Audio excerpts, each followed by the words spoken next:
네, 안녕하세요. 크레이지 정 감독입니다. 벌써 2024년도 며칠 안 남았는데요. 올 한 해는 저 개인적으로도 굉장히 바쁜 해였습니다. 그러다 보니 유튜브를 업로드할 시간적인 여유가 많이 없었습니다. 제가 유튜브를 하는 이유가 상업 영상을 하면서 제가 하고 싶은 영상을 만들어 보고 싶고, 또 그런 영상을 많은 분들과 공유하고 영상을 시작하시는 분들에게 조금이나마 도움을 드리고 싶어서 시작을 했는데, 현실적으로 상황이 여의치 않아서 많이 아쉽기도 합니다. 자, 오늘은 영상 촬영으로 돈을 벌 생각을 가지고 계신 분들, 영상을 직업적으로 하고 싶은 분들께 조금이나마 도움이 되는 말씀을 드려볼까 합니다. 오늘 영상은 관심 없는 분들에게는 다소 지루한 내용일 수 있고, 영상을 직업적으로 하시고자 하시는 분들에게는 또 도움이 될 수도 있을 겁니다. 자, 그냥 라디오를 듣는다고 생각을 하시고 봐주시면 감사하겠습니다. 저는 개인적인 영상 제작 일도 많이 하지만 다른 프로덕션이나 촬영 감독들과 가끔 협업도 하고 있습니다. 그러다 보니 다양한 연령대의 촬영 감독들과 일하게 될 때도 많이 있습니다. 그 중에서도 특히 20, 30대 친구들과도 일을 하게 되는데, 몇 년 전에 일을 같이 하던 20, 30대 친구들이 지금은 한두 명 정도밖에 남아있지 않더라고요. 그 친구들은 영상 일을 그만두고 다른 일을 하는 경우가 대부분이었습니다. 자, 그럼 그 친구들은 왜 자기가 좋아하던 영상 일을 접고 다른 일을 하고 있을까요? 그 이유를 얘기하기 전에 잠깐 제 얘기부터 하겠습니다. 저는 20대 후반부터 영상업을 하기 전까지는 의상 디자인을 하였습니다. 정확히 말하면 호텔이나 리조트, 기업체 등에서 입는 유니폼을 디자인하고 만들어서 납품하는 일을 해왔었습니다.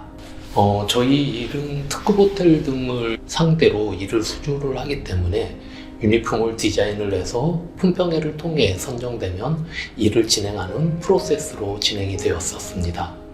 저는 다른 업체와 차별화를 두기 위해서 디자인 품평회를 단순히 그림이 아닌 3D로 디자인을 해서 품평회를 진행하곤 하였습니다. 제가 만든 3D 모델이 유니폼을 입고 워킹을 하는 형식이었죠. 그래서 모델이 워킹을 하는 배경이 해당 호텔이나 리조트가 배경이 되면 좋겠다는 생각을 가지고 호텔과 리조트 측에 동의를 구해서 뒷 배경을 촬영을 해서 삽입하기 시작을 했습니다. 그게 제가 영상을 처음 시작하게 된 계기였습니다. 그래서 당시 캐논 똑딱이 카메라로 촬영을 하면서 이게 너무 재미있는 겁니다. 그 뒤부터는 저희 거래처가 전국 각지의 관광지에 위치해 있었기 때문에 시간이 나면 전국을 다니면서 촬영을 하게 되었고, 그러다 보니 영상 촬영이 취미가 되어버렸습니다. 그러던 중에 우연한 기회로 저희 거래처인 리조트 한 곳에서 저희 회사에 영상 촬영을 의뢰하게 되었고, 그것이 처음으로 돈을 받고 제작한 첫 번째 상업 영상이었습니다. 저는 사실 영상 촬영이 돈이 된다는 생각을 전혀 해보지를 않았었습니다. 그런데 그 일 이후로 생각을 해보니 제 거래처 위주로 촬영만 해도 일을 많이 할 수 있겠다는 생각이 든 거죠. 왜냐하면 거래처의 구매팀이나 홍보팀의 담당자들을 잘 알고 있었으니까요. 그래서 제 기존 사업자의 영상업을 추가 등록을 하고 본격적으로 영상을 업으로 하게 되었습니다. 저는 국내에 알만한 특급 호텔이나 대형 리조트들을 많이 알고 있었기 때문에 여러분이 생각하시기에 일을 엄청나게 많이 했을 거라고 생각이 되시죠? 결론은 그 뒤로 저희 거래처를 상대로 한 번도 영상 일을 해보지를 못했었습니다. 이유가 뭘까요? 네, 한마디로 뭘 믿고 였습니다. 저는 유니폼 업계에서는 업력이 오래된 신뢰할 만한 회사였지만은 영상은 그야말로 초짜였고 보여줄 만한 포트폴리오가 없었으니까 당연한 결과였겠죠. 그 뒤로 꾸준히 연습을 하고 포트폴리오를 만들면서 유니폼 일과 영상 일을 병행하면서 몇 년간을 지내왔습니다. 지금은 어느 정도 거래처도 있고 일도 하고 있지만은 그 과정에서 겪은 수많은 시행착오와 어려움은 이루 말할 수 없을 정도로 많이 있었겠죠. 자, 지금까지 제가 제 개인적인 얘기를 해봤는데, 그래 너 잘났다 하시는 분들도 계시겠지만은 여러분 개개인이 처한 상황과 환경이 다르기 때문에 제 상황을 대입해서 생각해 보시면은 도움이 될 것이라고 생각을 해서 일단 제 개인적인 히스토리를 말씀을 드렸습니다. 자, 그럼 영상으로 돈을 벌기 위해서는 어떻게 해야 할까요? 자, 저도 마찬가지지만은 여러분들이 아주 유명한 촬영 감독이 되기 전까지는 영상 촬영만 해서는 돈을 벌기가 힘듭니다. 기획과 연출, 편집 등 멀티플레이어가 되어야 살아남을 수 있습니다. 끊임없이 공부하고 연구해서 자신의 스타일을 만드는 것이 중요하다고 생각을 합니다. 영상 관련 전공하시는 분들은 인맥을 찾아서 최대한 현장을 공부하고, 비전공자분들은 요즘은 정보가 넘쳐나는 시대잖아요. 유튜브나 SNS 등을 통해서 많은 노하우를 축적하는 것이 중요하다고 생각을 합니다. 자, 저는 개인적으로 영상으로 먹고 사는데 가장 중요한 것은 영업이라고 생각을 합니다. 자, 내가 아무리 기획을 잘하고 촬영과 편집을 잘해도 나를 써주는 사람이 없으면 그냥 취미가 되는 거니까요. 내가 영상을 한다는 것을 최대한 주변 사람들에게 알리십시오. 특히 직장을 다니시거나 다른 일을 하다가 영상 쪽으로 넘어오시는 분들은 기존 인맥을 최대한 활용을 하고, 그리고 무작정 지금 하는 일을 그만두고 시작하는 것은 하지 마시기 바랍니다. 시간을 두고 주변 사람들과 거래처들을 내 사람으로 만드는 작업을 먼저 선행하는 것이 중요합니다. 그래야 나중에 내가 영상업을 하더라도 그분들의 도움을 받을 수 있습니다. 자, 개개인의 상황과 환경이 다 다른 만큼 여러분들이 처한 환경에서 직접 사전 작업을 준비를 해서 만들어 나가야 합니다. 자, 이 부분도 영업만큼이나 굉장히 중요한 부분이라고 생각을 합니다. 주변의 지인분들이 나에게 영상 제작을 의뢰하거나 소개시켜주고 싶어도 주변인들은 내가 초짜라는 걸 다 알고 있거든요. 자, 돈을 안 받고 무료로 해준다면 모를까, 돈을 주고 만드는 영상을 의뢰하기가 쉽지 않을 겁니다. 자, 따라서 내가 이런 영상을 만드는 사람이다라는 걸 내세울 수 있는 포트폴리오가 반드시 있어야 합니다. 자, 그렇다면 이런 포트폴리오는 어떻게 만드느냐? 돈을 들여서라도 내가 하고 싶은 영상의 포트폴리오를 만드십시오. 자, 그것이 광고든 홍보 영상이든 뮤직비디오든 보여줄 것을 만들어 놓으십시오. 에이, 수익도 없는데 무슨 돈을 들여서 포트폴리오를 만들어 하시는 분들도 계실 겁니다. 자, 만약에 이런 생각을 하시는 분들이 있다면 영상업을 하지 않는 것이 좋다라고 생각이 듭니다. 그 정도 투자도 안 하고 사업을 한다는 생각을 가지신 분들은 그냥 취미로 하시는 것이 좋습니다. 자, 다시 한번 말씀드리지만 취미로 하는 영상과 업으로 하는 영상은 차원이 다릅니다. 영상을 업으로 하는 일은 사업입니다. 촬영이 잘못되면 재촬영도 해야 되고 때로는 배상을 해야 되는 책임도 뒤따릅니다. 자, 저 같은 경우는 영상을 시작하면서 처음부터 B2B를 목표로 타겟을 잡고 시작을 했습니다. 즉, 기업체를 상대로 영상을 만드는 일을 계획을 한 것이죠. 그러다 보니 지금은 기업 홍보 영상이 제 전문 분야가 되었습니다. 물론 각자의 환경에 따라서 B2B든 B2C든 내 고객의 타겟을 정해야 되겠죠. 영상을 하다 보면 다양한 영상을 만들게 되겠지만 저도 광고나 뮤비 등을 만들기도 합니다. 하지만 내 전문 분야가 있어야 고정적인 클라이언트가 만들어집니다. 그리고 특히 B2C, 즉 웨딩이나 돌잔치 등 개인을 상대로 하는 영상을 계획하고 계신다면 B2B보다는 단가가 싸다 보니 끊임없이 일을 해야 되고, 또 일이 이어지지 않을 때는 경제적으로 타격이 있을 수 있기 때문에 체력과 여력이 되시는 분들이 하시는 게 좋다라고 생각을 합니다. 제 채널의 구독자분들의 통계를 찾아보니 40대에서 50대 분들이 가장 많으시더라고요. 그래서 나는 나이가 많은데 지금 영상을 시작해도 될까? 라고 고민하시는 분들도 많으시리라고 생각이 듭니다. 저도 40대 후반에 영상을 시작을 했습니다.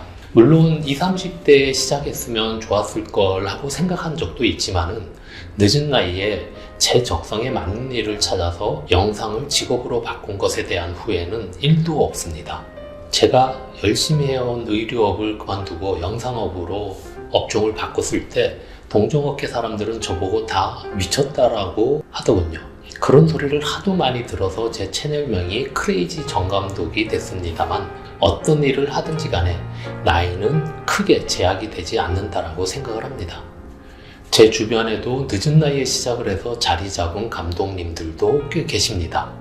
그러니 내가 나이가 많다라고 해서 지금 내가 할 수 있을까? 이런 생각은 절대 하지 마십시오.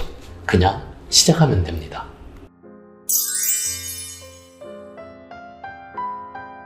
저는 옷을 디자인하고 만드는 일이 너무 좋아서 20대에 의류회사에 취업을 해서 10수년간을 자긍심을 가지고 일을 해왔었습니다. 디자인을 하느라고 수없이 밤을 새고 원단 시장을 돌아다니고 호텔을 돌아다니고 했지만은 자긍심을 가지고 정말 열심히 했습니다. 그러다 어느 순간 좋아했던 일이 정말 일이라고 느껴지면서 스트레스를 받게 되고 옷을 디자인하는 일도 싫어지게 되더라고요. 제가 영상업으로 직업을 바꾸면서 가장 겁났던 게 이 점이기도 합니다. 내가 좋아서 시작한 일이지만 이 일이 정말 일로 느껴지는 순간 정 떨어지게 하기 싫을 거라는 걸 누구보다 제가 더 잘 알고 있기 때문이었죠. 그렇게 되면 제가 좋아하던 이 영상 일도 귀찮고 하기 싫은 일로 여겨질 거고, 내가 왜 이 일을 시작을 했나 하는 후회를 하게 되겠죠. 그래서 여러분도 여러분이 좋아서 시작한 영상을 만드는 일이 아니라 나만의 작품을 만들어 나간다는 마인드를 갖고 일하는 것도 굉장히 중요하다고 생각을 합니다. 이미 영상을 만드는 일이 일로 느껴진다면 더 이상의 발전과 비전은 없을 거라고 생각이 듭니다. 어떤 분들은 장비보다는 실력이 중요하다라고 하시는 분들도 있습니다. 물론 실력도 중요합니다. 하지만 장비가 받쳐주면 실력도 배가 된다라고 저는 생각을 합니다. 자, 에피소드를 하나 말씀드리면은, 초창기에 제가 개인적으로 아는 인디밴드의 공연을 촬영을 하러 간 적이 있었습니다. 그때 관객 중에 아빠와 함께 온 꼬마가 자기 아빠에게 "아빠, 저 아저씨 카메라가 아빠 거보다 작어" 라고 말을 하는 겁니다. 저는 그때 소니의 알파 6400에 18105의 렌즈를 낀 작은 카메라였고, 그 아이의 아빠는 캐논 오마포에 70200 줌 렌즈를 달고 있더라고요. 그 일 이후로 저는 소니 M3로 카메라를 바꾸고 렌즈도 줌 렌즈와 단 렌즈 두세 개를 구매를 해서 사용을 했던 기억이 납니다. 물론 처음부터 장비에 투자하는 것이 부담이 많이 가는 것은 사실입니다. 하지만 내 장비는 반드시 필요합니다. 물론 그때그때 렌탈해서 쓰면 되겠지라고 생각하시는 분도 계시겠지만은, 내 장비가 있어야지 연습을 하고 손에 익혀서 실전에서 실수를 하지 않게 됩니다. 그리고 특히 나에게 일을 주는 클라이언트에게 보여주는 장비는 또 하나의 신뢰를 주는 일부분이라고 생각을 합니다. 자, 입장을 바꿔서 내가 몇백만 원을 주고 영상 제작을 의뢰를 했는데 촬영하러 온 사람이 딸랑 카메라 한 대만 들고 왔다고 생각을 해보십시오. 당연히 신뢰가 안 가겠죠. 자, 현업에 계신 많은 감독님들이 카메라에 이것저것 붙여서 리그를 구성하는 이유도 그런 맥락이라고 보시면 됩니다. 자, 최소한 풀프레임이든 크롭바디든 카메라 2대와 표준 줌 렌즈, 광각 렌즈, 망원 렌즈, 조명, 마이크, 그리고 짐벌, 이런 품목들은 중고 제품이라도 꼭 구비를 하시기 바랍니다. 물론 일을 하다가 보면은 드론부터 시작해서 프롬프터, 영상 송수신기 등 더 많은 장비가 필요하게 됩니다. 하지만 그건 차차 마련하시고 제가 말씀드린 기본 장비는 꼭 구비를 하십시오. 내가 영상으로 돈을 벌고 싶다라고 한다면 최소한의 장비는 꼭 준비하는 것이 좋다라고 생각을 합니다. 자, 저는 대부분 혼자서 기획과 촬영, 편집 일을 해오고 있지만 제작 규모가 커지면 혼자서 할 수 없는 일도 있습니다. 그럴 때 나와 손발을 맞춰서 일할 파트너들이 필요하겠죠. 내가 지금은 작은 일을 혼자서 처리할 수 있지만 여러분들이 다행히도 일이 잘 풀려서 대형 프로젝트를 수주를 하고 진행할 때는 꼭 필요한 것이 협업 파트너입니다. 물론 회사를 키워서 직원을 쓰면 되겠지만 그런 여건이 되려면 많은 시간과 자본이 필요하게 됩니다. 그래서 내가 영상업을 지속적으로 하고 싶다라면 동종업계에 계신 분들과 소통을 많이 하고 관계를 가져놓는 것을 추천드립니다. 자, 지금까지 영상을 업으로 계획하고 싶으신 분들이나 앞으로 계획이 있으신 분들을 위해서 제 경험을 바탕으로 말씀을 드려보았습니다. 물론 이 영상을 보시고 반박하시는 현업에 계신 분들도 계시겠지만은 지극히 제 개인적인 견해임을 알아주시고 오늘 이 영상이 장벽으로 느껴지시는 분들도 계실 거고 또 도움이 되신 분들도 계실 거라고 생각이 듭니다. 자, 유난히 사건 사고가 많았던 2024년도 얼마 남지 않았습니다. 자, 시국이 어수선해서 영상업계도 굉장히 어렵다라고 생각이 듭니다. 다가오는 2025년에는 여러분들이 계획하시고 희망하시는 모든 일들이 아름답게 꽃피워지기를 기원하면서 저는 더 좋은 컨텐츠로 다시 찾아뵙겠습니다. 감사합니다.